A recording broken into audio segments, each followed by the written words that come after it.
Welcome to the Paper Crafters Library. In this video I'm going to show you how to create this Tiny Treats Halloween card.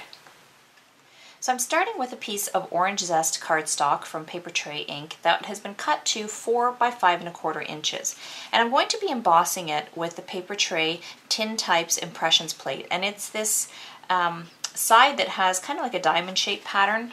This is what the other side looks like, but this is a pattern that I'm going to be using, and I'm going to emboss this using my Big Shot. So I'll be right back. So I'm back from my Big Shot now, and you can see what my cardstock piece now looks like. There's a deboss side and an emboss side, and I actually like the impression on my deboss side better, so that's the side that I'm going to use. So the next thing I want to do is I want to add a piece of pattern paper across it, and the pattern paper I'm using comes from Paper Tray's Textile Halloween Prints collection, and it's this one that you see here. So I just cut a strip of that, which ended up being 1 3/8 of an inch wide, but really it depends which of the patterns and the strips you want to show. That's how wide you would cut your piece. So I just cut it the entire length of the paper, and then I'm going to cut it down to size once I've attached it. So I'm using some of my double-sided adhesive, and I want to use the lines on my grid paper to align this.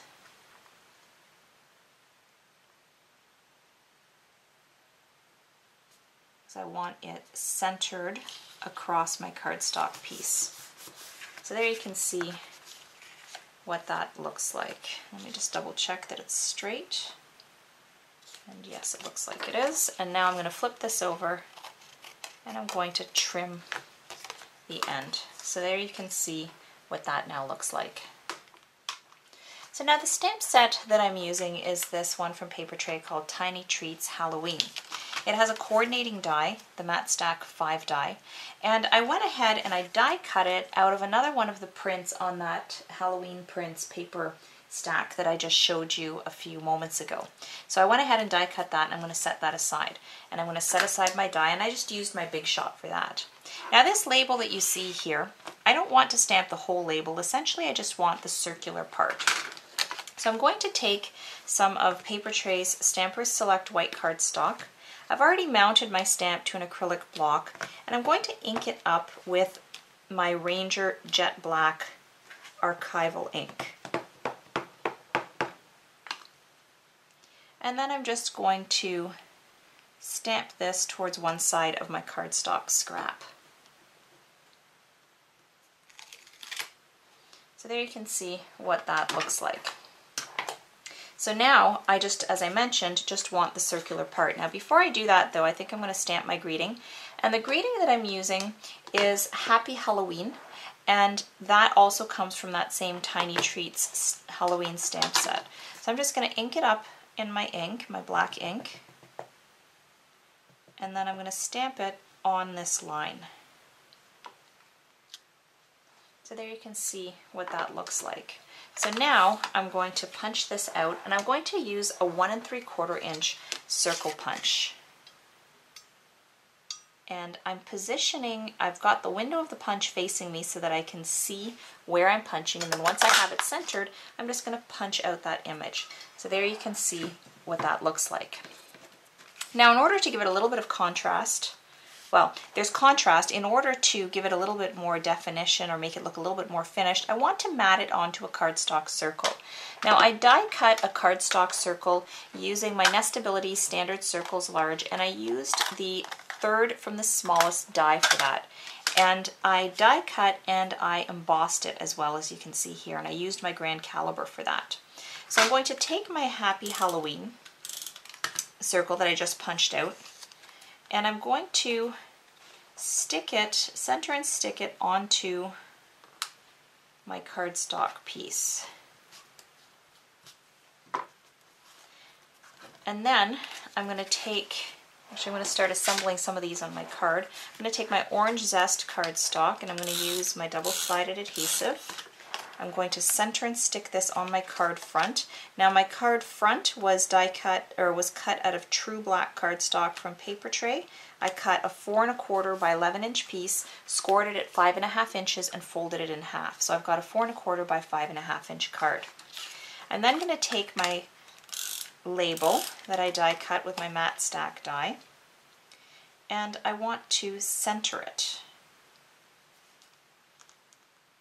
So I want an even area between the left and right and top and bottom. I think I have to move it more to the left. Now I'm just eyeballing it. If you want to be absolutely precise, of course, you could use an acrylic graph ruler.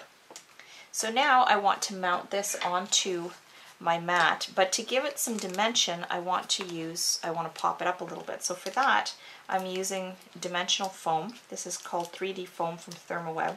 And whenever I want extra high dimension, I like to use these simply because they're about 1/8 of an inch thick versus some other dimensional foam that I've used, which is 1/16 of an inch thick. So I'm just peeling off the backing of my foam, and then I'm going to center and stick this piece over my label. So now all that's left is our pumpkin.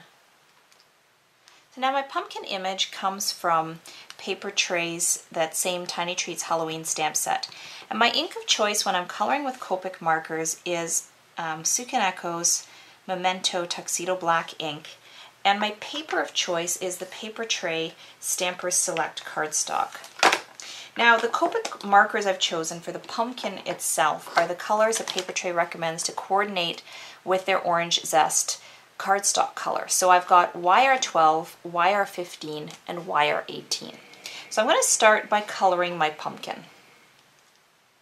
Now we do have in-depth Copic marker tutorials in Paper Crafter's library, so I'm not going to go through a lot of explanations as I'm doing this. Essentially though, what I do want to mention is some people color with Copic's light to dark. That's probably the most common way. Others color from dark to light. I've done both. My personal preference is to color from dark to light. I just find it, I don't know why, but I personally get better results. So I'm starting with my YR16, and I'm starting on one side of my pumpkin. I'm going to have my light source coming to the middle of the pumpkin, and I'm using a small brush stroke or feather stroke to feather out my darkest color. I'm then coming in with my middle color, that's YR15, and I'm bringing it up to the edge of the mouth and not quite halfway. And then I'm moving to my lightest color, which is YR12. And I'm going to bring that right to the center of the pumpkin like that. So now I'm going to go back with my YR18,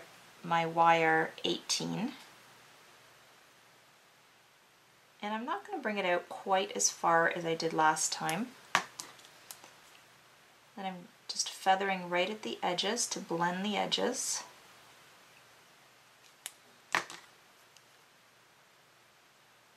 And then at the edge of that to blend that color. And I'm going to leave that for the moment. I'll come back to it, and I'm going to do the other side.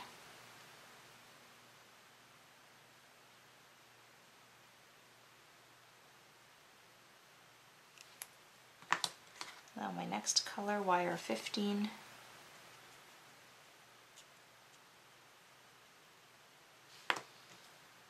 And then YR12. Right to the center, and coloring in around the eyes. So now I just want to spend a little bit more time blending that side, and I think I'm actually going to bring my shading in just a little bit more at the bottom. And as you see, so now I'm going to use a little bit of a circular motion just to kind of blend that edge out.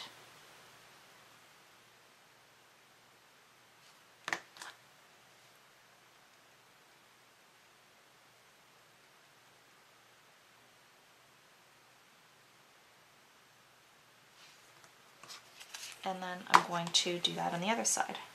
I'm going to bring the darkest color out just a little bit more. I don't want it to look like I'm trying to color within the pumpkin lines.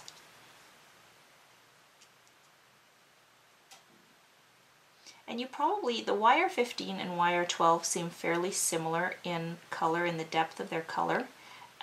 So really you could probably get away with only coloring with the two markers, YR 18, YR 15.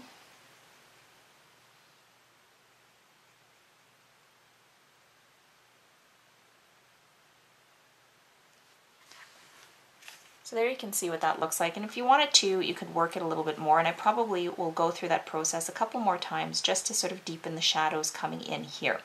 So I'm going to finish that and I'll be right back. So there you can see what that looks like. So now the next color I'm going to use is Y11 and Y19, and I'm going to use a little bit of the Y19 kind of near the top and coming into this, or near the sides and around the bottom. And then I'm just going to blend that out a little bit with my Y11. I don't normally use such a big contrast in between colors like Y19, Y11. I just find that with a really small area like that, when the tones are too close together, or of the colors, you don't seem to notice the distinction between the light and the shadows quite as much. So now I'm going to color in the eyes, and I'm just going to touch my marker to my darker marker to the corner. So there you can see that's now my yellows. So now the last thing I want to do is the green stem, and I'm using YG 11, 13, and 17. I'm starting with 17. I'm going to put a little bit at the end and the tip there, a little bit that end and the tip there. I'm going to move right to my YG 13, just blend over that a little bit, then come in the center tip. See, I've left a tiny little white space there, and now I'm going to come in with my lightest color, which is my YG 11, and color in the center. So there you can see our pumpkin is now colored, and I'm going to now go ahead and take a pair of fine tip scissors, and I'm going to cut this out. And I'm not leaving any kind of a white border around, I'm just cutting right to the outside of that stamped black line. So I'll be right back once this is cut out.